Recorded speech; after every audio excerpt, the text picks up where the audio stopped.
Hello વેનેસ જૂના બીકોમના વિદ્યાર્થી મિત્રો, કેમ છો? આપ સૌ મજામાં છો?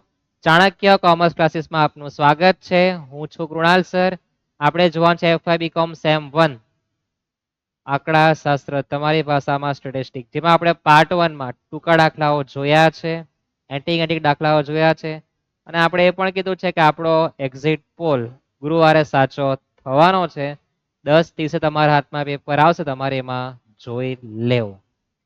તો આપણે આજે થિયરીની ચર્ચા કરવાના છે. કયા પ્રકારે થિયરી 2023 માં આવી, 24 માં આવી અને કેટીના પ્રશ્નપત્રમાં આવે તો કઈ આવી શકે. દરેકને ખબર તો છે જ. ખબર છે દરેકને કે 2023 માં આપણું પિક્ચર ચેન્જ થયું હતું, એનઈપી લાગ્યો હતો, યાદ છે દરેકને? હા, એ જાણો. તે પહેલાના કોઈ પેપર જોવા નહીં. શાના માટે?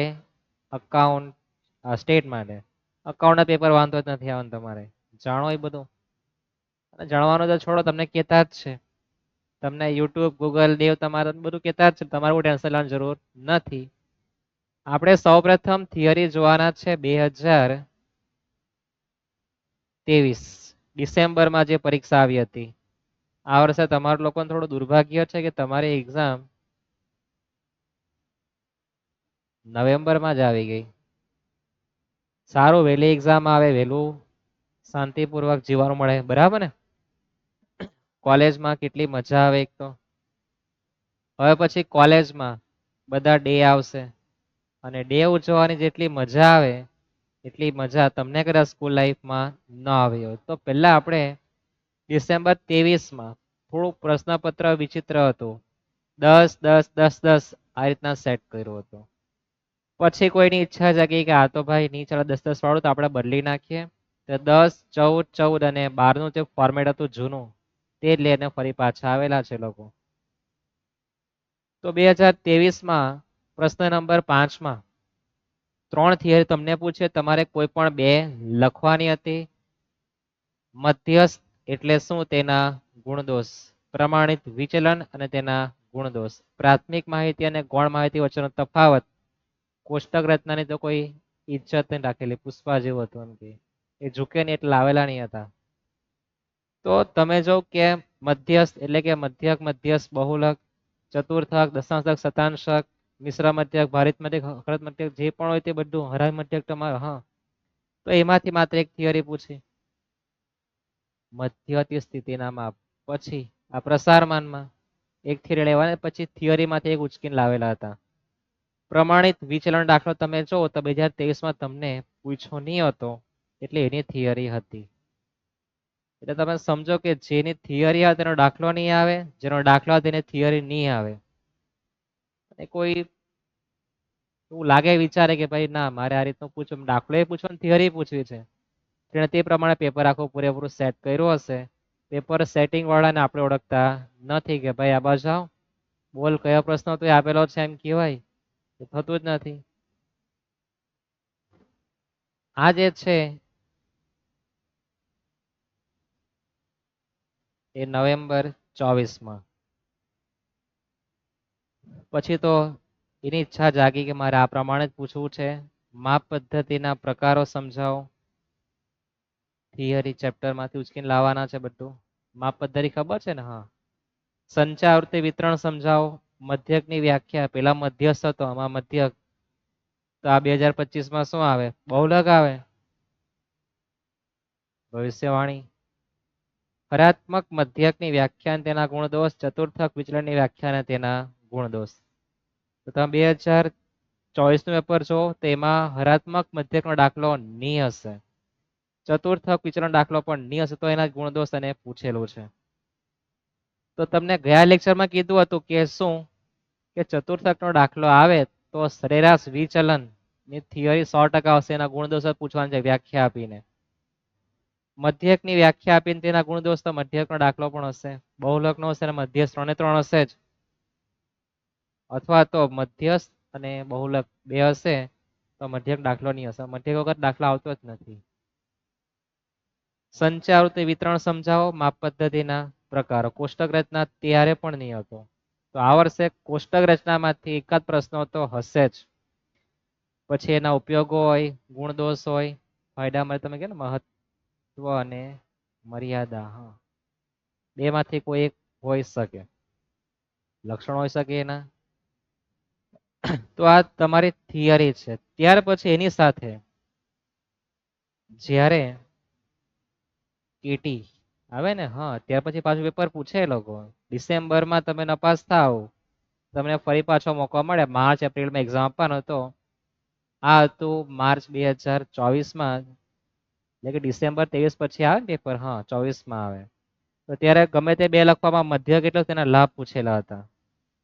જ્યારે સરેરાશ વિચલનના ગુણદોષ આંકડાશાસ્ત્રનું કાર્યક્ષેત્ર, આ થિયરી હતી.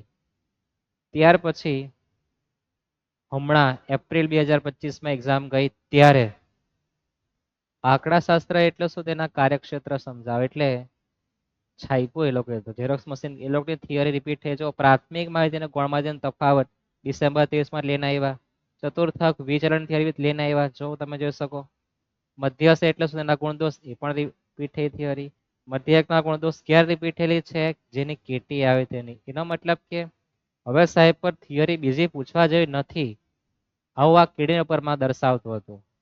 અથવા તો જેણે પેપર કાઢ્યું સાહેબને કંટાળો આવતો હશે, તો એમણે બુકનો અભ્યાસ નહીં કર્યો, પણ પ્રશ્નપત્રમાં જે આવી ગઈ છે થિયરી લખી છે. બરાબર. એટલે થિયરી જે કાઢે, જે સાહેબ પેપર સેટ કરે, તે તેમણે કઈ થિયરી પૂછી જેમને આળસ આવતી હોય, ચલો વાંધો નહીં, પુરાવો પાસ થઈ જાય, પ્રશ્નપત્ર છેલ્લા 2 વર્ષના જોશે એટલે એમાંથી એક બે થિયરી પૂછી બી નાખે તમારા સારા માટે. અને કોઈને લાગે કે મારે થોડું ટ્વિસ્ટ કરીને પૂછવું છે, મારે કઈ નવી થિયરી આપી છે, તો એકવાર એ બુકનો અભ્યાસ કર સાહેબ, અને પછી પેપર સેટ કરશે. હવે કોણ કરે એ મને ખબર નથી, તમને કોઈ ખબર નથી. આપણે ભગત તો હમણાં કે ચોખા જોઈને કહી દઈએ, કાં તો પીછી નાખીને આવી જશે, એમ તો કોઈ થવાનું નથી એમાં. તો પ્રાથમિક અને ગૌણ માહિતીનો તફાવત પરીક્ષામાં હોઈ શકે, અથવા તો કોષ્ટક રચનાની આપણે ચર્ચા કરી ગયા છે. મધ્યક, મધ્યસ્થ, બહુલક, એનો એક દાખલો તો પૂછાય જ, પણ એ 3 માંથી એકના ગુણદોષ અને એની વ્યાખ્યા પણ પૂછે. ચતુર્થક વિચલન માર્કેટમાં રહેતો છે. મેં તમને કીધું કે દાખલો ચતુર્થક નો જો આવે તો પ્રમાણિત વિચલન થિયરી 100% આવશે. અને પ્રમાણિત વિચલનમાં જોઈએ તો શું, સરેરાશ વિચલન, હા, સરેરાશ વિચલન દાખલો હશે તો ચતુર્થક થિયરીમાં, ચતુર્થક દાખલો તો સરેરાશ વિચલન થિયરીમાં. અથવા તો કોઈની ઈચ્છા હોય કે ભાઈ મારે તો મધ્યક, મધ્યસ્થ, બહુલક દાખલો પૂછવો છે, અને એના જે બધા સુપુત્ર છે, ભારિત મધ્યક, ગુણોત્તર મધ્યક, હરાત્મક મધ્યક, એમાંથી પણ લોકો કોઈ થિયરી પૂછી શકે. પૂછે તો એ લોકો ગુણદોષ, લાભ, ગેરલાભ, એટલે તમારે દરેક થિયરીનો અભ્યાસ તો ઉપર ટપકે તો બધાને જ કરવાનો, બધી થિયરી વાંચવી. અને એમાં તમને માત્ર ગુણ દોષ એકવાર સમજાઈ ગયા તો બહુ વાંધો નહીં આવે. એટલે તમારું થિયરીનું પિક્ચર છે. આપણે દાખલાઓ જોવાના છે, આપણો કલાક 2 કલાકની આસપાસ લેક્ચર હોઈ શકે, એનાથી ઓછો સમય હોઈ શકે. તો આપણે થિયરીની ચર્ચા કરી. આંકડાશાસ્ત્ર એટલે તેનું કાર્યક્ષેત્ર ચર્ચા કરો. આ પરીક્ષામાં આવી ગયું છે, આ વર્ષે પણ હોઈ શકે. એટલે આટલી જે થિયરી છે તમારે એટલી તો વાંચી જ જાવ, એમાંથી 2 તો ઓછામાં ઓછી આવશે. તમારે 3 લખવાની છે, તમારે ત્રીજી નહીં આવડે તો તમને જ્યાં લખીને આવતા રહેજો, બરાબર. છેલ્લે લખવાનું, પણ એમ પણ 0 જ માર્ક આવવાના તો લખી આવવાનું, બરાબર ને. તો હવે આપણે દાખલાઓ જોવાના છે.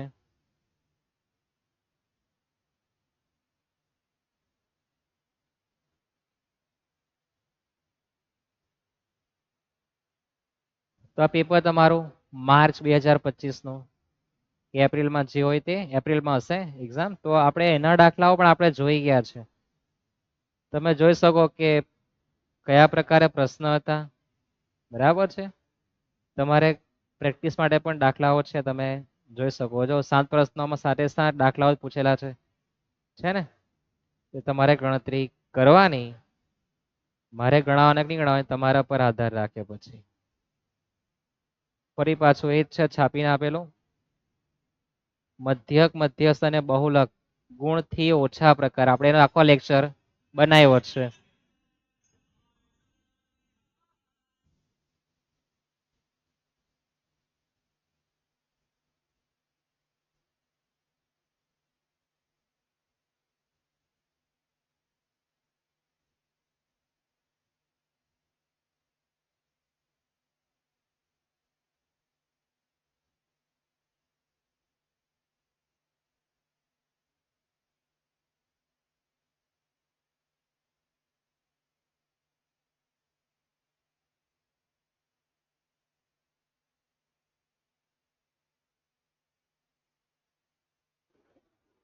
ચલો તો આ આપણા દાખલાઓ છે. ત્યાર પછી એના તો આપણે ભાગલા પાડેલા છે. સ્કીપ કરીને ભાગી નહીં જતા, આપણે બધા દાખલા સમજવાના છે. ત્યાર પછી આ થિયરી તમે દાખલાઓ જો તો તમને માહિતીમાં મિશ્ર પ્રમાણિત વિચલનનો દાખલો દર વર્ષે પરીક્ષામાં પૂછે. એના સિવાય પેપર કાઢતા જ નથી પેપર છે. એક દાખલો તો એનો 5 માર્કનો હશે જ. પણ તમને એ વાંચતા આવડવું છે કે n1 ને n2 તમને દેખાય, પણ મધ્યક x⁻1 અને x⁻2 અને સૌથી વિચિત્ર હોય તો પ્રમાણિત વિચલન. પ્રમાણિત વિચલન માટે બે સિમ્બોલ્સ આપણે જોઈ ગયા છે. એક તો એ s અને આ તમારો સિગ્મા. તો પરીક્ષામાં s પણ આપી શકે, સિગ્મા નિશાની પણ છે કે તમારે જોતા આવડવું જોઈએ. અને પ્રમાણિત વિચરણ શું આપે? પ્રમાણિત વિચરણ તો s નો સ્ક્વેર અથવા તો સિગ્માનો સ્ક્વેર, બેમાંથી કોઈ પણ એક હોય શકે. એટલે તમારી દ્રષ્ટિકોણ નજર અહીંયા આવવું જોઈએ. બરાબર છે. વિચલન ન આપે એટલે તમારે વર્ગમૂળ કાઢવું નહીં, અને વિચરણ તો તમારે વર્ગમૂળ કાઢવાનું રહેશે. નહીં કાઢો તો એ વાંધો નથી. સૂત્રમાં આપણે s નો વર્ગ જ જોઈતો છે, ડાયરેક્ટ જ લખવા જવાનું. પણ વિચલન તો આપણે વર્ગ કરવા જવાનું, વર્ગમૂળ કાઢવું નહીં. એ પણ તમારે યાદ રાખવાનું છે. એનો પણ દાખલો આપણે જોવાના છે. પહેલા આપણે જોઈએ કયા કયા પ્રકારના દાખલાઓ પરીક્ષામાં આવી ગયા છે. મધ્યક, મધ્યસ્થ અને સરેરાશ વિચલન ગણવાનું છે, જેમાં મધ્યક અને મધ્યસ્થનો ઉપયોગ કરવાનો છે. પ્રમાણિત વિચલન દાખલો પણ તમને આપેલો છે. હવે તમે જોઈ શકો કે મધ્યસ્થ અને તેના ગુણદોષ, મધ્યક અને તેના ગુણદોષ, અને એના આધારે સરેરાશ વિચલન પણ પૂછેલું છે. અને તમે એ પણ જોઈ શકો કે મધ્યક, મધ્યસ્થ અને બહુલક પણ તમને 9 માર્કમાં આપેલું છે. થિયરિકલ ચેપ્ટરમાંથી બધું ક્યાં મૂકીને આવ્યા છે? સાઈડ પર છે ને. એટલે પ્રસારમાન અને મધ્યવર્તી સ્થિતિ માપમાંથી દરેક દાખલાઓ લીધા છે. આ પેપર હતું કેટીનું. શાનું હતું? કેટીનું. રેગ્યુલરમાં તો સમજદાર સાહેબ બેસે આપણે માનીએ કે તમને પેપર સમજવામાં મુશ્કેલી નહીં આપે. હવે આપણે આપણું પેપર જોઈએ ડિસેમ્બર 2023 નું. પેપર સમજવાના છે પહેલા તો, અને પછી આપણે આગળ વધવાના છે. તો પેપર તમે જો તો કયા દાખલાઓ પરીક્ષામાં એમણે પૂછ્યા હતા અને કેવી રીતના ગણવાનું છે. તો પહેલો છે માહિતીના પ્રકારો. તો એ તમને ખબર હોય છે, તમારે એના માટે બુક છે. તમને પ્રશ્ન ખબર નહીં હોય તો કોમેન્ટ કરીને જણાવજો, આપણે એ પણ જોઈ લેશું. ત્યાર પછી વિસ્તાર અને વિસ્તારાંક, એનો આપણે લેક્ચર મૂક્યો છે. ત્યાર પછી ગઈકાલે પણ દાખલા આવી ગયો છે આ રીતના, કે જેમાં આપણે મધ્યસ્થ અને મધ્યક બે સુવિધા હતા. નંબર 3 દાખલા આપણે જોવાના છે. પહેલા આપણે પેપર સમજીએ. ત્યાર પછી સમાંતર મધ્યક અને ગુણોત્તર મધ્યક છે. હરાત્મક મધ્યક પૂછ્યો છે. ચતુર્થક વિચલન આપીને તમને પ્રથમ ચતુર્થક આપીને Q3 શોધવા કીધું છે. ગઈકાલે Q3 અને ચતુર્થક વિચલન હતું અને Q1 શોધેલું હતું. આ દાખલો તો આપણે ગઈકાલે જોઈ ગયા છે, તમને ગણવા માટે હોમવર્ક આપેલું હતું. જઈએ આપણે નેક્સ્ટ દાખલા તરફ.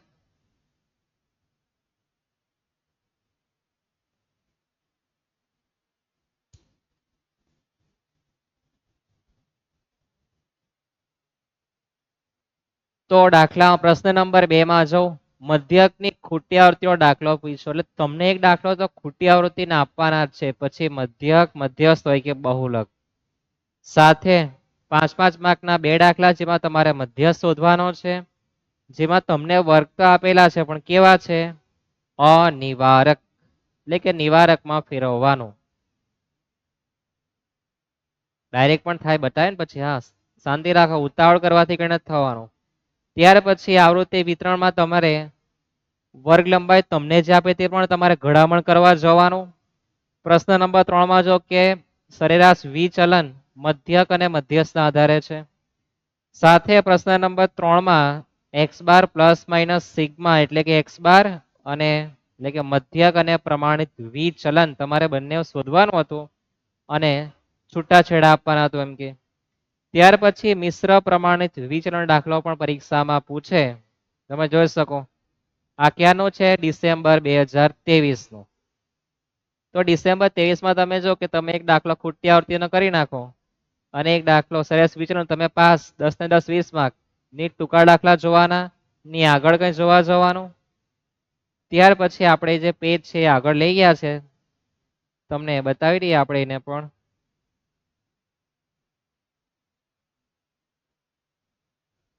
પ્રશ્ન નંબર 4, જેમાં આપણને ચલનાંક પૂછ્યો છે. જો અવલોકનની કેટલી માહિતી આપી છે? 2. સૂચના છે ચલનાંકનો ઉપયોગ કરી કયા શેરમાં ભાવનું વધઘટ થાય તે તમારે જણાવવાનું છે. શાનો ઉપયોગ કરવાનો? ચલનાંક. સૂત્ર યાદ છે ને? S ના છેદમાં x બાર. એટલે એમાં પણ x બાર અને પ્રમાણિત વિચલન તો શોધવાનું જ છે. ત્યાર પછી એની સાથે બે દાખલાઓ પૂછેલા છે, જે એક છે મિશ્ર મધ્યક છે અને બહુલક અને તેના ગુણદોષ. તો જો દાખલો બહુલક તો નથી આવ્યો, એટલે એ લોકો બહુલકની થિયરી પૂછી. સમજો દાખલાને.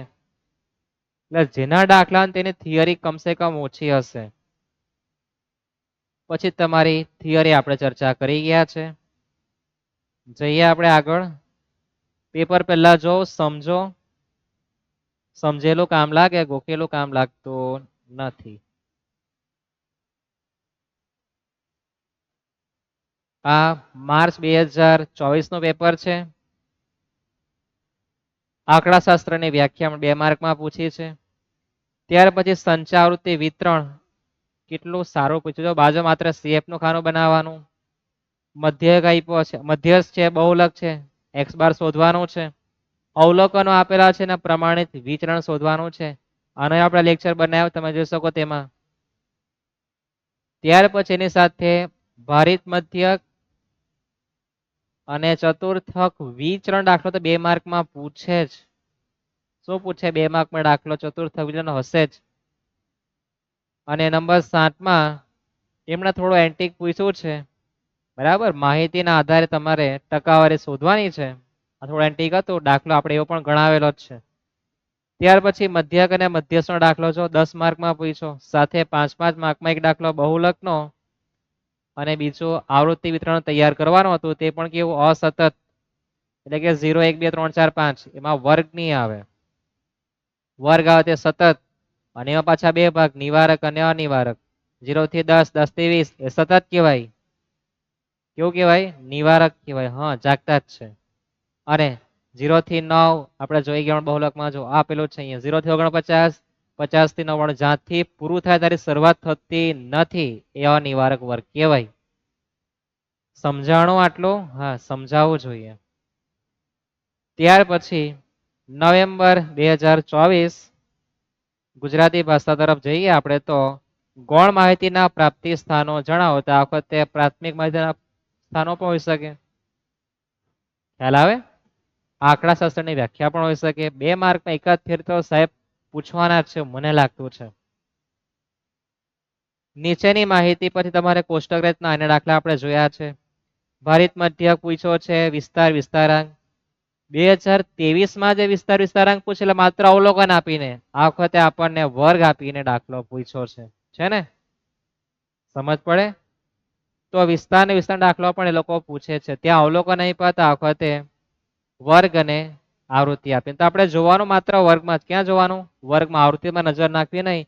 નાની કિંમત 5 અને મોટી કિંમત 50 દાખલા આપણે એ પણ જોયા છે. તો એનો મતલબ એવો થાય કે હવે પછી પરીક્ષામાં તમને અવલોકન અને આવૃત્તિ આપે અને એના પર તમને વિસ્તાર એટલે કે R અને વિસ્તારાંક સાપેક્ષ નિરપેક્ષ માપ પૂછી શકે. તો તમારે માત્ર x ના ખાનામાં જ જોવાનું, નાની કિંમત ને મોટી કિંમત. શાના માટે? વિસ્તાર ને વિસ્તારાંક માટે. ખ્યાલ આવે? ભારિત મધ્યક બાજુમાં x નો ગુણાકાર કરી દેવાનો. મધ્યક ચલનાંક આપ્યો. જો ચલનાંક આપણે દાખલો જોઈ ગયા લેક્ચરમાં. પાર્ટ 1 રિવિઝનમાં જોઈને આવજો એક વખત, જેમાં આપણે ચલનાંક અને પ્રમાણિત વિચલન પરથી આ રીતનું હતું કે મધ્યક બરાબર પ્રમાણિત વિચલન બરાબર 64. આના પરથી આપણે દાખલો ગણ્યો હતો. તો આમાં એ જ છે પણ ચલનાંક છે અને મધ્યક છે. આપણે એસ એટલે કે પ્રમાણિત વિચરણ અથવા તમે એને સિગ્મા કહો તે શોધવાનો છે. પછી મિશ્ર મધ્યક દાખલો પણ પૂછ્યો. એટલે ગયા વર્ષે તમે જો 2023 માં શું હતું અને શું ન હતું આપણે એકવાર જોઈ લઈએ.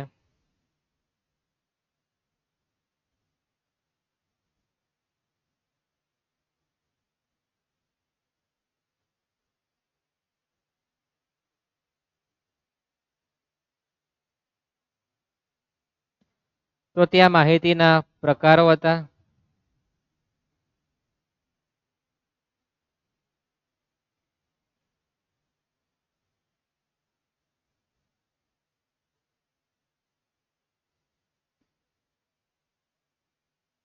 અહીંયા છે ગૌણ માહિતી ના પ્રાપ્તિ સ્થાનો.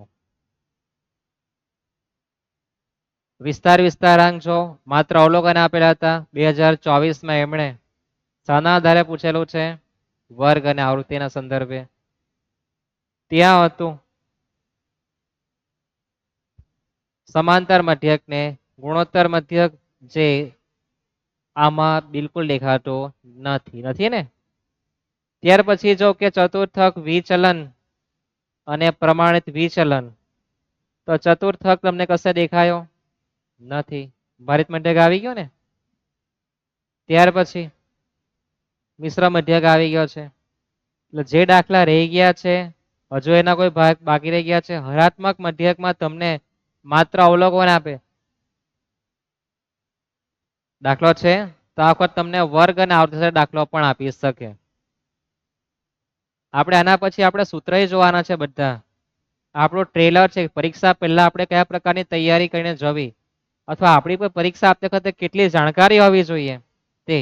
તમને બધું જ આવડતું હોય તો લેક્ચર જોવાની બિલકુલ જરૂર નથી. પણ જે નથી ખબર પડતી, હજુ કન્ફ્યુઝન છે, તો કન્ફ્યુઝન દૂર કરો. મેં તો માનું કે તમે દરેક જગ્યાએ પણ જે પણ જગ્યાએ જાઓ ત્યાં તમારે કોઈ પણ પ્રકારનું કામગીરી કરવાની હોય તેના માટે તમારી પર રણનીતિ હોવી જોઈએ. જો ન હોય તો તમારે બનાવવી પડે. પણ તમને ખબર છે કાલે પેપર 50 માર્ક નો આવવાનું છે, તો મારે સમય કેટલો ફાળવવાનો, આની રણનીતિ તમારી પર રહેવાની જ છે ને. હા, તો તે આપણે રણનીતિ ચર્ચા કરતા છે કે પેપરમાં પ્રશ્ન નંબર 1 માં મારે 7 કયા કરવાના, કયા પ્રશ્ન આવી ગયા છે અથવા કયા બેઠા પાછા આવવાના છે. આ પેપર તો કરીને જવાનું જ, તમને કામ લાગવાનું છે. હવે પ્રશ્ન નંબર 2 તરફ જઈએ તો એમાં તમને વર્ગ અને 2 આવૃત્તિ આપી હતી. તમને મધ્યસ્થ નો ઉપયોગ કરી કીધું હતું કે ભાઈ કઈ કંપનીનું વેચાણ વધારે, બંને મધ્યસ્થ શોધવાનો. જેનો જવાબ વધારે તે શું? તેલનો ડબ્બો, તેનું વેચાણ વધારે. વર્ગ 1 આવૃત્તિ અલગ અલગ કરી દેવાની. CF1 CF2 શોધીને 2 મધ્યસ્થ શોધવાના. સાથે 5 માર્ક નો દાખલો થોડો વિચિત્ર હતો, એ પણ આપણે જોયો છે યાદ છે ને. વર્ગ નંબર આપણે બનાવી હતી. ત્યાર પછી એની સાથે મધ્યક નો ખૂટી આવૃત્તિનો દાખલો. તમે સમજો 2023 માં પણ મધ્યસ્થ નો ખૂટી આવૃત્તિ નતો, 24 માં પણ છે, તો 25 માં પણ સાહેબ ને કે મધ્યસ્થ નો દાખલો પૂછવું, મધ્યક નો જ પૂછવું થાય ને એવું. તો મધ્યકની જગ્યાએ મધ્યસ્થ પણ હોઈ શકે, બહુલક પણ ખૂટી આવૃત્તિમાં આવી શકે. પણ એક દાખલો ખૂટી આવૃત્તિનો તમારો 7 માર્કમાં રહેવાનો છે. સાથે દાખલો બહુલક નો છે. વર્ગ લંબાઈ બધામાં સરખી જ દેખાય, સૂત્ર એક જ મૂકવાનું આવે, આશારીતનું નથી આવતું. હવે કેટલાકને ખબર નહીં આશારીતનું, તો તમને એકવાર લેક્ચર જોઈને આવો કયા જેમ આપણે મધ્યસ્થ દાખલાઓ ઘણા એવા છે. તમે પ્લેલિસ્ટમાં જાઓ, FIBCom સેમ 1 સ્ટેટિસ્ટિક, એમાં ઘૂસણખોરી કરો, બધા જ વિડીયો તમને ઉપલબ્ધ કરાવેલા છે, તમારે ત્યાં જ નજર નાખવી આમ કરીને. ત્યાર પછી તમે જો કે મધ્યસ્થના આધારે સરેરાશ વિચરણ પણ તમને થી ઓછા પ્રકાર તમને માહિતી આપી. તો તમારે પહેલા વર્ગ અને આવૃત્તિનું ખાનું તૈયાર કરવું પડે અને પછી ગણતરી કરવા જવાનું. પછી x બાર પ્લસ માઇનસ સિગ્મા, ત્યાં પણ દાખલો અવલોકનના આધારે હતો, અહીંયા પણ અવલોકનના આધારે જ છે. તો આ જો તમે 2023 માં જે હતું તે 24 માં પણ છે ને. ત્યાર પછી ચલનાંક માટે થોડો એમણે એન્ટિક પૂછેલો છે, જે આપણે થિયરીમાં લઈને ગયા હતા. હાલમાં આપણે 36 નંબરના પેજ પર છે, એ પણ યાદ રાખવું પડે ને પાછું. તો ચલનાંક માટે તમને માત્ર અવલોકન આપેલા હતા, તે પણ કેવા છૂટા છવાયા બોક્સમાં. તો તમારે પહેલા તો શું બનાવવું પડે? આવૃત્તિ વિતરણ બનાવવું પડે અને પછી વર્ગ અને આવૃત્તિ તૈયાર, અવલોકન જ છે એટલે અવલોકન અને આવૃત્તિ તૈયાર થાય પછી તમારે મધ્યક અને સિગ્મા પ્રમાણિત વિચલન S શોધવો પડે અને પછી ચલનાંક ગણાય.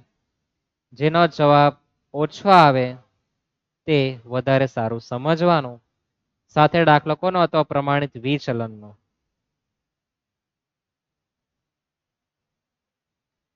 તો આપણે આ દાખલા જોઈ ગયા, જે પણ છે બધા જ આવી ગયા. તમે સમજો કે કેવી રીતના દાખલા પૂછ્યા છે એમણે.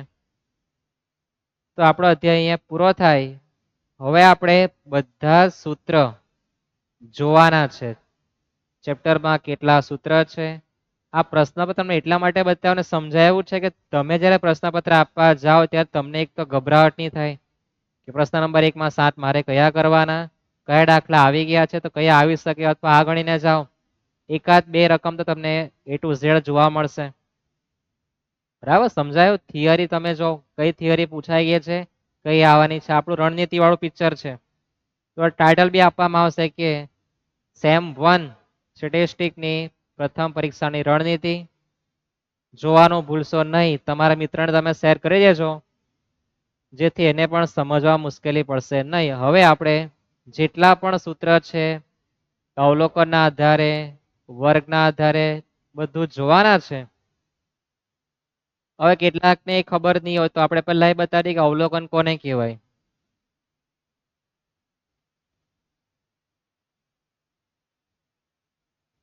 તો આ પ્રકારની તમને જે માહિતી આપે એ અવલોકન આધારિત હોય, જેને તમે X કહી શકો. ત્યાર પછી તમને આ અવલોકનની સાથે આવૃત્તિ પણ આપવામાં આવે.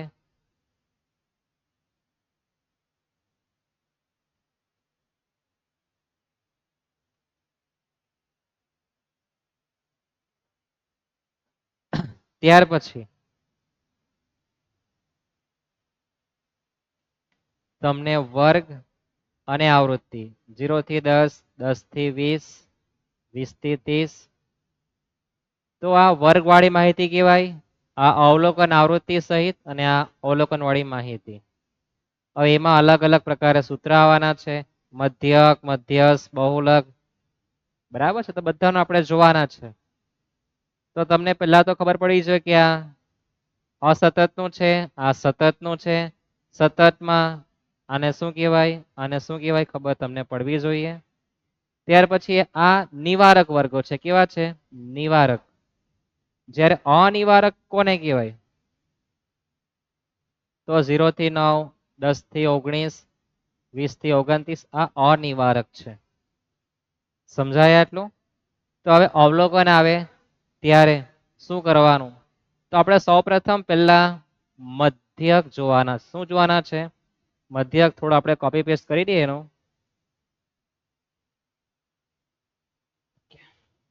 પહેલા આપણે જોવાના છે મધ્યક. તો x બાર બરાબર સિગ્મા x છેદમાં n. એટલે કેટલા અવલોકનો છે? 5. તો છેદમાં 5 ઉપર એનો સરવાળો રહેવાનો છે. અવલોકન ને આવૃત્તિ આપે ત્યારે x બાર બરાબર સિગ્મા fx છેદમાં n. અને કોઈની ઈચ્છા મારે ડી વાળું ગણવું છે તો x બાર બરાબર a વત્તા સિગ્મા fd છેદમાં n. ભાગ્યા કરો તો એ વાંધો નથી. તમારે બાજુમાં ઈશિકાનો I લખવાનો છે. ઈ ફોર ઈશ્વર, ઈશ્વરનો I લખવાનો છે. ત્યાર પછી બાજુમાં વર્ગ અને આવૃત્તિ આપે ત્યારે a વત્તા આનો જ ઉપયોગ કરી શકો. બરાબર છે? ગુણાકાર તો કરવાનો જ છે, પણ આમાં તમારે ખાનું બનાવવાનું છે. કોનું? x નું ખાનું બનાવવું પડે, ડી નું ખાનું બનાવવું પડે. તમે જેનો ઉપયોગ કરજો ડી તો ડી, ડીઆઈ. બરાબર? એક્સ નું ખાનું તમારી મધ્ય કિંમત, પછી ડી નું ખાનું બનાવવું પડે. આમાં તમને મધ્ય કિંમત એક્સ તૈયાર આપે. તો આ મધ્યક માટેનું હતું પિક્ચર. હવે જોઈએ આપણે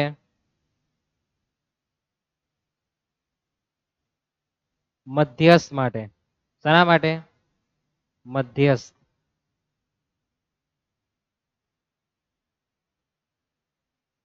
તો મધ્યસ્થમાં અહીંયા n વત્તા 1 ભાગ્યા 2 કરી દેવાનું. બાજુવાળા n વત્તા 1 ભાગ્યા 2, પણ એના માટે આપણે બાજુમાં CF નું ખાનું બનાવવાનું. કોનું ખાનું બનાવવાનું છે? CF નું. અને પછી અહીંયા ધારો કે કોઈ રકમ આવે એટલે આપણી પર 1, 4, 10, 13 અને 15. તો 15 વત્તા 1 એટલે 16 ભાગ્યા 2 એટલે 8. 8 કરતા નાની સંખ્યા એ CF કહેવાય. આ ચકડામાં જે 5 આવે એ 5 આપણો મધ્યસ્થ કહેવાય, નહીં કે 8. થોડું ઝડપથી સમજાવતા છે તમારા માટે. બાજુવાળા CF નું ખાનું તો બનાવવાનું જ, પણ એમાં તમારે n/2 કરીને સૌપ્રથમ તો મધ્યસ્થ વર્ગ નક્કી કરવાનું, અને વર્ગ નક્કી થાય પછી L વત્તા n/2 માઇનસ CF છેદમાં F ગુણ્યા I. આ તમારા સૂત્રનો ઉપયોગ કરવાનો છે. સૂત્ર ટૂંકમાં મોટું આવવાનું છે. બરાબર. તો તમે જોઈ શકો અવલોકન આપે ત્યારે આ ઘડામણ કરવાની, અવલોકન આવૃત્તિમાં ધંધો કરવાનો છે, અને આ મધ્યસ્થમાં ક્યારે વર્ગ અને આવૃત્તિ આપે ત્યારે. એ જ પ્રમાણે જોઈએ તો આપણે બહુલકમાં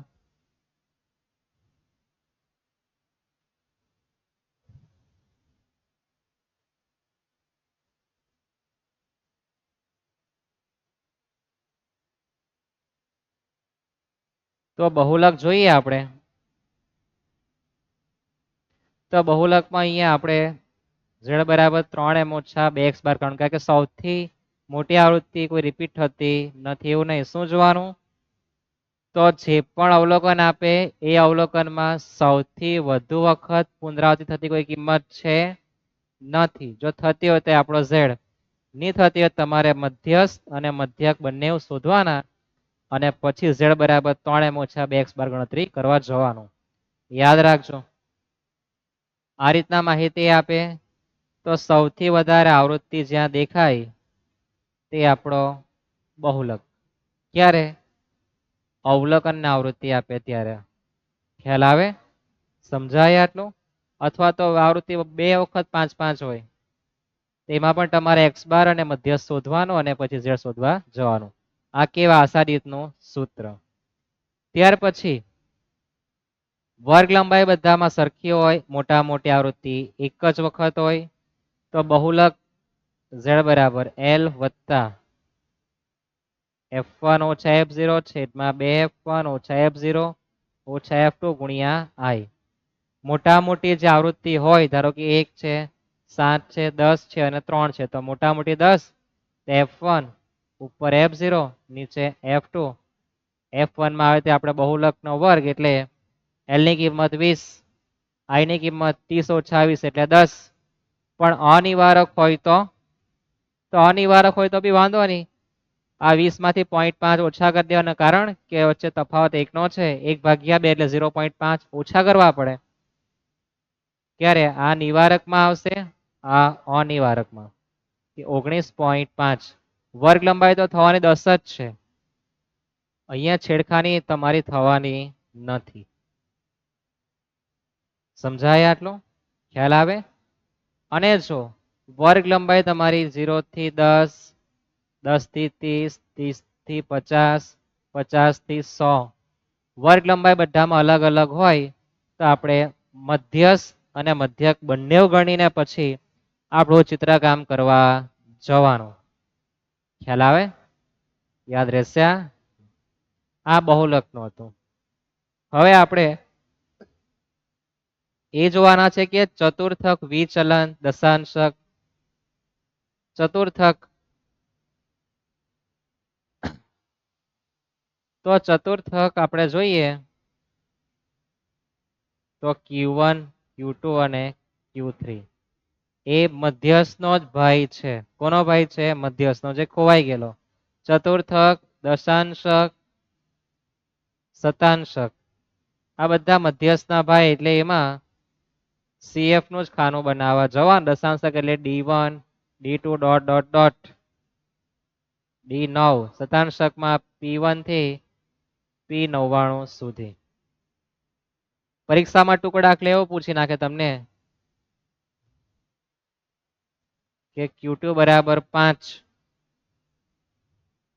તો મધ્યસ્થ શોધવા એમ કે તો Q2 એટલે જ મધ્યસ્થ થાય અને P50 કે D5 કે આ બધા એક સમાન જ છે. તો એના પરથી બી તમને એક આ ટુકડો દાખલો એ લોકો પૂછી નાખે. તમને સમજ પડવી જોઈએ કે આ Q2 M P50 Q D5 બધું એક સમાન જ છે. સમજાય આટલું? એમાં પણ સૌપ્રથમ વર્ગ નક્કી કરવો પડે. ક્યારે? વર્ગ આપેલો હોય ત્યારે. વર્ગ નહીં આપે તો આપણે જોઈ જ ગયા છે. યાદ છે ને? હા, સમજવાનું. ત્યાર પછી આમાં હરાત્મક મધ્યક.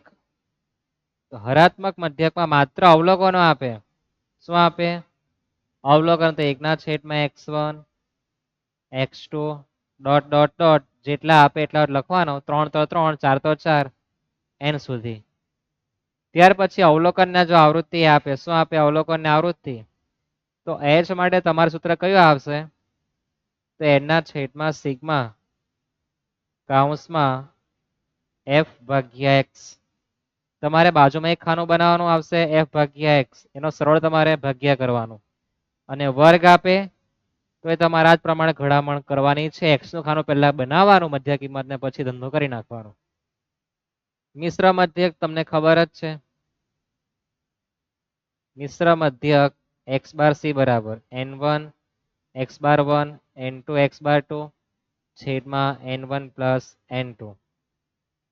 ત્યાર પછી ભારિત મધ્યક તમને x આપવાના જ છે. x ખબર નહીં પડે ને તમને માહિતી આપે કે ભાઈ ગુલાબના છોડને એનું વજન તો કોને x ને કોને f કે ખબર નહીં પડે. શું સમજવાનું? પહેલી માહિતી x બીજી w. ભારિત મધ્યક એટલે x બાર w સિગ્મા x w છેદમાં સિગ્મા w. ખ્યાલ આવે? મિશ્ર મધ્યક આવી ગયો, ભારિત મધ્યક આવી ગયો. ગુણોત્તર મધ્યક બાકી રહ્યું. ગુણોત્તર મધ્યક g બરાબર n x1 x2 dot dot dot ગમે તેટલા અવલોકન આપી શકે. અને ગુણોત્તર મધ્યક માટે બીજું પણ સૂત્ર છે વર્ગમૂળમાં a ગુણ્યા h. a એટલે સમાંતર મધ્યક, h એટલે હરાત્મક મધ્યક અથવા તમે એને આ રીતના પણ લખી શકો g નો વર્ગ બરાબર a ગુણ્યા h. યાદ રહેશે આ? તો આ હતા મધ્યવર્તી સ્થિતિ માપમાં તમારા જરૂરી સૂત્રો. તમારું એક પ્રકારનું રિવિઝન કે આટલા પ્રકારના સૂત્ર એમાં રહેતા છે. હવે આપણે પ્રસારમાનમાં નજર નાખીએ તો વિસ્તાર સૌપ્રથમ આવે. દાખલા આપણે જોઈ ગયા છે. વિસ્તાર એટલે r. મહત્તમ કિંમત માઇનસ લઘુત્તમ કિંમત વર્ગમાં જોવાનું, અવલોકનમાં જોવાનું, આવૃત્તિ તરફ નજર નાખવી નહીં. આવું તમને વિસ્તાર કહેતો છે એ તમારે યાદ રાખવાનું. અને એનો ભાઈ વિસ્તારાંક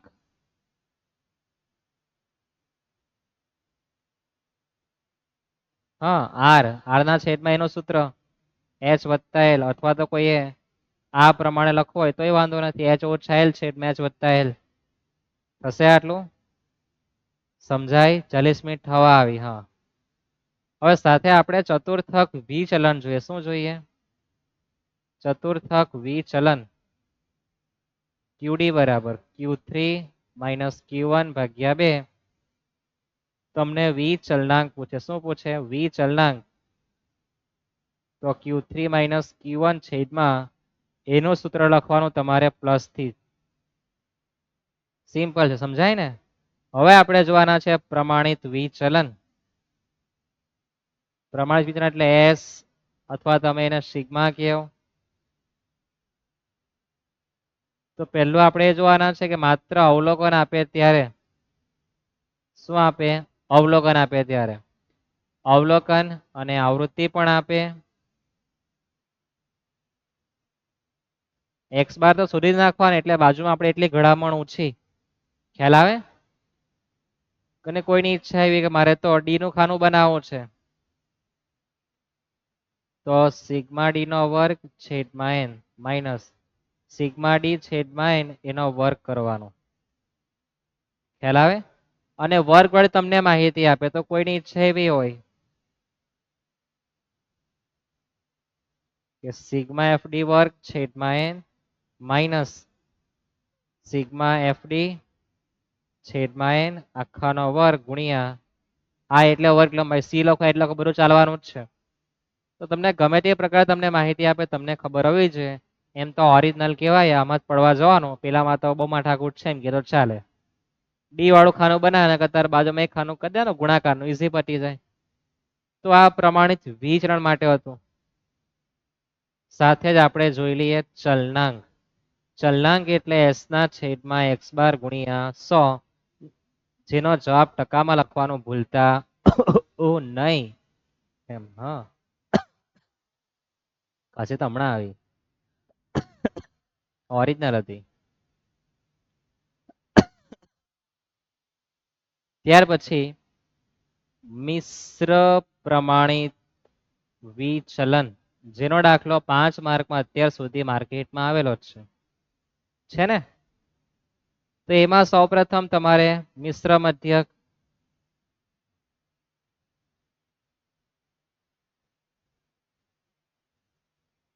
તમને 3 મધ્યક પણ આપેલ, સૂત્ર થોડું એનાથી વધારે મોટું, તે પણ આપણે જોઈએ. એક્સ બાર સી બરાબર n1 x bar 1 n2 x bar 2 n3 x bar 3 છેદમાં ટૂન ટૂન ટૂન n1 plus n2 plus n3. ત્યાર પછી તમારે d1 નો વર્ગ બરાબર x bar C minus x bar 1 એનો વર્ગ કરી દેવાનો. d2 વર્ગ માટે એક્સ બાર સી તો રહેવાનું જ, એક્સ બાર 2 નો વર્ગ કરી દેવાનો. તો પેલી બાજુ પર તમારી ગણતરી વધારે આવવાનું છે, શું આવવાનું છે? d3 નો વર્ગ x bar C minus x bar 3 એનો વર્ગ. ખ્યાલ આવે? d1 d2 શોધવાનું, અને એમાં તમારે યાદ રાખવાનું કે પ્રમાણિત વિચલન ન કે તો તમારે વર્ક કરવાનું, ના પાડે એટલે આપણે હા સમજવાની, જ્યાં ના પડે તો આપણે હા સમજવાની, અને જ્યાં ના પાડે પ્રમાણિત વિચરણ, જ્યાં હા પડે ત્યાં ના સમજવાનું. શાના માટે? વર્ગ માટે, બીજા બધા માટે નહીં. ત્યાર પછી આનું સૂત્ર પ્રમાણિત વિચલન એસસી બરાબર વર્ગમૂળમાં n1 કૌંસમાં s1 નો વર્ગ d1 નો વર્ગ પ્લસ n2 કૌંસમાં s2 નો વર્ગ d2 નો વર્ગ છેદમાં tone tone tone n1 plus n2. તો તમને 3 માહિતી આપેલ છે, તમારે થોડું મોટું થઈ જવાનું છે. n1 કૌંસમાં s1 નો વર્ગ d1 નો વર્ગ n2 કૌંસમાં s2 નો વર્ગ d2 નો વર્ગ n3 s2 નો વર્ગ નહીં s3 નો વર્ગ વત્તા d3 નો વર્ગ. ટૂંકમાં તમારે 3 વાળું પિક્ચર ઉમેરવાનું છેદમાં n1 plus n2 plus n3. આવો દાખલો પૂછાય 3 માહિતી વાળો અને પરીક્ષામાં આવી જાય, અને પછી તમને થાય કે આવું તમને શીખવવું જ નહીં મળે, તો તમને શીખવેલું છે પણ તમે રસ ધરાવતા નથી, રસ નહીં ધરાવતા, તમારું જ્યુસ નીકળી જવાનું છે પરસેવાનું પરીક્ષામાં. હા, અથવામાં દાખલો ઈઝી તો કરી આવવાનું, પછી ઓપ્શન આ જ છે તમારી માટે. હવે કોઈ બાકી હોય તો સરેરાશ વિચલન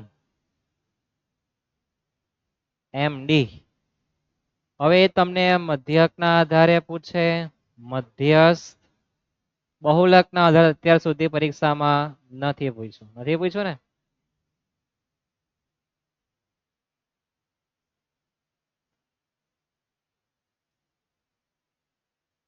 માત્ર અવલોકન આપે ત્યારે.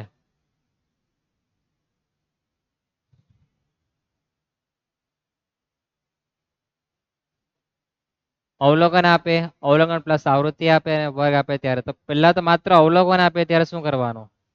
તો તમારો એમડી બરાબર સિગ્મા માનાંકમાં એક્સ ઓછા એક્સ બાર છેદમાં એન, અને એનું જો તમને પ્રમાણિત વિચલન શું સરેરાશ વિચલનાંક નાક પૂછે તો એમડી ના છેદમાં એક્સ બાર કરવાનું ભૂલતા નહીં.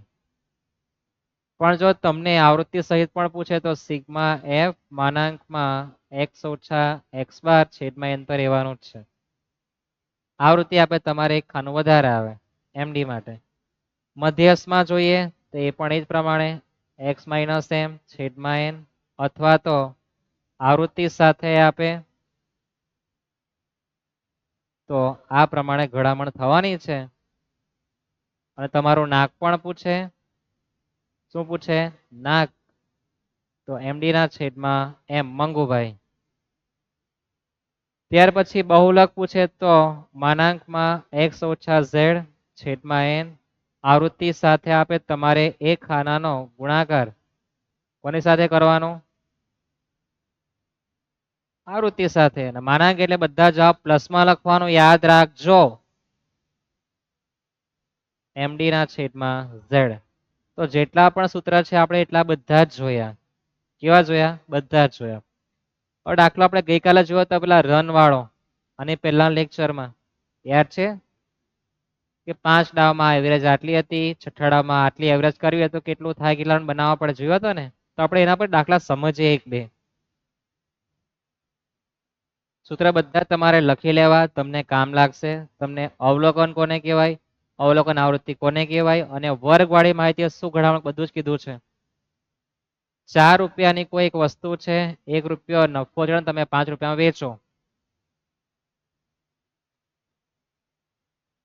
4 રૂપિયાની વસ્તુ છે, 1 રૂપિયા નફો લેવો તમે અને 5 રૂપિયામાં વેચો, તો તમને કેટલા ટકા નફો થયો? આમ જો કોઈ પૂછે તો તમે તો આમ કરી દેવ. અને તમારા જો કોઈ સારો વેપારી હોય તો એમ કહેશે કે મને 25% નફો થયો. શું કહેશે? 25% નફો થયો. અને બીજો કોઈ આવે મારા જો એમ જ કહે 20% નફો થયો. તો પ્રશ્નાર્થ થાય કે 20% થી આવે, કોણે કીધા 20%? 25% થાય. તો ભાઈ જે વેપારી જે છે અથવા જેણે કોમર્સમાં અભ્યાસ કર્યો છે એ તો 20% જ કહેવાનો છે. ટકા ઓછા કે તમારી સારું નફાના, બરાબર, દુઃખ ઓછું લાગે. તમે કોઈને કહે કે મેં 25% નફો કમાઈને આવ્યો, પેલો કે 20%, 20% ઓછું જ કમાય ને મારા કરતા. પણ એ વેપારી છે, કોમર્સ જાણકારી છે. કોમર્સ વાળા વ્યક્તિ એવું કે આ તો પડતર કિંમત પર ટકા બોલે કે 1/4 ટકાનું બટન કરે તો પડતર કિંમત પર 25% નફો થાય. 4 રૂપિયા પર 25%. પણ એ વેચાણ કિંમત પર જો ટકા કરે, શાના પર? વેચાણ કિંમત પર. તો 1/5 ટકા કરો, કેટલા ટકા થાય? 20%. એટલે કોમર્સ વાળો વિદ્યાર્થી અથવા કોમર્સ જાણકારી ધરાવનાર વેપારી એવું જ કહેશે કે 4 રૂપિયાની વસ્તુ હતી, 1 રૂપિયા નફો લીધો મેં, એમાં નફો ઉમેરી પણ વસ્તુ વેચી કેટલા? 5માં. તો એમ જ કહેશે કે મેં તો 20% નફો લીધો. અને તમારે જો કોઈ મૂર્ખ વ્યક્તિ હશે તો એમ કહેશે 25%. કેમ? જેને ટકાવારીનું જ્ઞાન બિલકુલ નથી. સમજાયું? આ તમને સમજ પડવી જોઈએ. કેટલા વધારે ટકાવારી હજુ સુધી ગણતા આવડતી નથી. તમને આવો દાખલો પણ પરીક્ષામાં પૂછેલો જ છે. અત્યાર સુધી પેપર આવી ગયા એની વાત કરો, હમણાં આવવાનો છે તો હું જાણતો નથી. મારા માટે પણ આંખ બંધ જ છે. મને પણ ખબર નથી કે પેપર 10:30 વાગે આવશે તમારા હાથમાં, અને મને પણ મળશે 12:30 પછી. તે પહેલા મારા હાથમાં પણ નહીં આવે. બરાબર છે? તો આ ટકાવારી તમારે સમજવાની છે. રિપીટ કરીએ ફરીથી, તમને નોલેજ આવવું જોઈએ કે 4 રૂપિયાની કોઈ વસ્તુ છે, તમે એમાં 1 રૂપિયા નફો ઉમેરીને વેચો 5 રૂપિયામાં, તો તમને કોઈ આવીને પૂછે કેટલા ટકા નફો તો એ લીધો છે, એમ કીધો, અથવા કેટલા ટકા નફો કમાયો છે, એ વસ્તુ વેચે નફો કેટલા ટકા કમાયો, તો તમારા જેવો કોઈ હોય તેમ કે 25%, અને મારા જેવો કોઈ તો કેટલા? 20%. તો એમાં ફરક શું છે? તો ફરક એ છે કે પહેલા જે નફો ગણેલ તમારા જેવાય એ પડતર કિંમત પર ગણો. શાના પર? પડતર. 1/4 તો 25% આવે. અને મેં ગણેલ શાના પર? વેચાણ કિંમત પર. કોમર્સ વાળા સમજે. વધારે નફો કે તો નજર લાગી જાય, ને કરતા ઓછો નફો કે તો વાંધો નહીં આવે ને. ખ્યાલ આવે? 1/5 ટકાનું વજન કરો 20% થાય. છે તો બંને બરાબર જ, પણ વેચાણ કિંમતના ટકા અલગ હોય અને ભરતીય કિંમત પર નફાની ટકાવારી અલગ હોય. આવું કોમર્સ વાળા વિદ્યાર્થી જાણકારી ધરાવે અથવા વેપારી વર્ગ જે ભણ્યા નથી પણ એના જીવનમાં ઘણું બધું ઘડાઈ ગયો છે, તે આ પ્રકારે તમને આન્સર આપે કે 20% આવે. આ યાદ રાખજો, કામ લાગવાનું છે. તમે છેતરાઈ નહીં જતા. બહુ બધા એક્ઝામ્પલ છે એવા કે તમે છેતરાઈ જ જાઓ. શાના કારણે? કોમર્સ વાળાના ભેજાના કારણે. એડવર્ટાઇઝમેન્ટ તમે જો કેટલી જબરજસ્ત આપે. પી લે એટલે તમારામાં એનર્જી આવી જાય. પેલું સ્ટ્રિંગ વાળું જો છે ને, પીઓ ભાઈ તમારામાં કેટલી એનર્જી તમે ચેક કરી લેજો. એટલે જાહેરાત મોટે ભાગે લોભામણી જોઈ, લોભાઈ જવાનું કોઈ એ નહીં. ધંધો કરવા માટે જાહેરાત તો લોભામણી આપવી પડે. આવું દરેક ધંધાથી વિચારે તો જ ત્યાં ગ્રાહક આવવાનો છે. ખ્યાલ આવશે આટલું? બીજી એક આપણે એક્ઝામ્પલ જોઈએ. સાહેબ તમે આ બધા એક્ઝામ્પલ ક્યાંથી લાવે? તો જરૂર છે તમારે ચેપ્ટર છે ને દાખલા ગુણોત્તરના પૂછ્યા એના માટે. તો 3 મિત્ર હતા,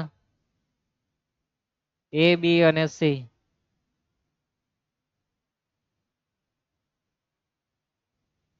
ત્રણે ત્રણના ઘરે 4 વ્યક્તિઓ હતા. કેટલા વ્યક્તિઓ હતા? 4 વ્યક્તિઓ.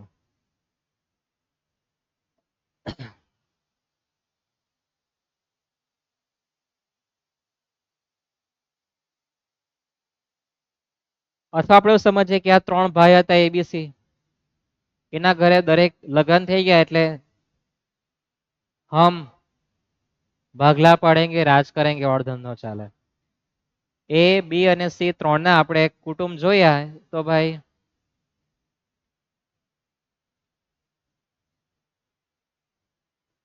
તો એ, બી અને સી ના આપણે કુટુંબમાં 4 વ્યક્તિઓ છે. હવે એ તમને આવીને કહે કે ભાઈ મેં તો 20% મારી આવકના પૈસાની બચત કરો. શું કે બચત કરો 20%? આ કે મેં તો માત્ર 25% બચત કરો. ના એમ કે હું તો 50% બચત કરું. તો સૌથી સારું જીવન કોનું કહેવાય? 50% બચત કરવા વાળાનું, 25% વાળાનું કે 20% વાળાનું? અને બીજી એક વસ્તુ કે બચતનું કારણ એવું છે કે આ જે બચત કરીને પાછળ છે કે એને પોતાની જીવન જરૂરિયાતની વસ્તુ બધી પોતે મેળવતો છે. સૌથી વધારે બચત કરે છે તેમ કે મારી જીવન જરૂરિયાતની તમામ વસ્તુ મેં બિલકુલ કરકસર રાખી નથી, બધી વસ્તુ મહત્તમ પણ ઉપયોગ કરીને પૈસા બચાવેલા છે. એમ કે શું કરેલું છે? પૈસા બચાવેલા છે. તો આપણે એની આવક જોઈએ. શું જોઈએ? આવક. તો આની આવક છે 1,00,000 રૂપિયા.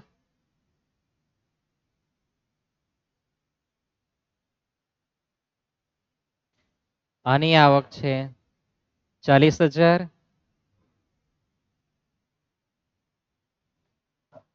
અને આની આવક લઈ લઈએ આપણે 30,000. કેટલી આવક? 30,000. તો આવકની સામે એની બચત કેટલા રૂપિયા થશે? બચત રૂપિયામાં જોઈએ તો આની થવાની છે કેટલી? 20,000. 40,000 ના 25% કરો, 25 ચોક 100. તો આની બચત થવાની છે કેટલી? 10,000. અને આની બચત થવાની છે કેટલી? 50% એટલે 15,000. તો સારામાં સારી બચત કોની કહેવાય? 20 વાળું, 15 વાળું કે કોનું કહેવાય? ₹1,00,000 વાળાનું. તો કોનું તમે કહેશો? ₹1,00,000 વાળાનું. પણ તમે જો સૌથી વધારે ટકા તો આના હતા ને, એટલે આ બચતનો પણ અલગ અલગ ભાગ નીકળી શકે. બરાબર. હજુ આપણે એમાં થોડું ટ્વિસ્ટ કે રકમ લાવીએ, તમને સરળ ભાષામાં ખ્યાલ આવતી આપણે રકમ લખીએ.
તો તમે જો કે તમે આવક ગમે તેટલી કમાતા હોય પણ બચત ક્ષમતા બધાની એક સરખી છે. કેમ? તો એની આવક 1 લાખ રૂપિયા છે, બચત કરે માત્ર 10%, 10,000 થવાના છે. કમાય 40,000, 25% બચત કરે કેટલા 10 થવાના છે. જીવન જીવવા માટે 10,000 રૂપિયાની જરૂર છે, બાકી બધા મોજ શોખમાં જ પૈસા ઉડાડી દે. તો તમે કોઈ વ્યક્તિને મળો અને તમે એને પૂછો કે તમારી બચત કેટલા ટકા છે. રૂપિયા પૂછવા જ નહીં. શું રૂપિયા પૂછવા નહીં, કેટલા ટકા બચત કરે? તો જેની બચતની ટકાવારી 30% કે તેથી વધુ હોય તે સમજવાનું કે એના જીવનમાં એ સુખી જીવન જીવતો હશે. અને જેની ટકાવારી 30% કરતા ઓછી, 20% કરતા ટૂંકમાં ઓછી, તો એની જીવન ક્ષમતા થોડી સારી હશે નહીં. મોજ શોખના ખર્ચા એટલા બધા નક્કામાં કરતો હશે, એ વાત નહીં પૂછવાનું. તમે જ્યારે તમારી કમાણી કરો ત્યારે એ 100% માંથી 50% તમારે તમારા જીવન જીવવા માટે ખર્ચ કરવો, 30% બચતમાં નાખવા અને 20% પૈસા તમારે મદદમાં, કોઈ પણ જગ્યાએ તમે સેવા ભાવ મદદમાં 20% તમારી આવકના જવા જોઈએ. એ પછી વર્ષના હોય કે મહિનાના હોય. જો 20% તમારા જો પૈસા મદદમાં જતા હોય કોઈ સેવામાં, તો એ તમારું જીવન કલ્યાણકારી જ કહેવાય. કહેવત તમે સાંભળી જ છે કે પરસેવાની કમાણી પરસેવામાં કામ લાગે, એનાથી મોટો કઈ નથી. શું? ધન તમારું. હા, તો આ બધા ટોપિકના તમે દાખલા પૂછે કે ભાઈ કેટલા ટકા બચત થાય, શું છે? આપણે એક દાખલો જોઈ ગયા હતા, તો તમને યાદ હોય તો.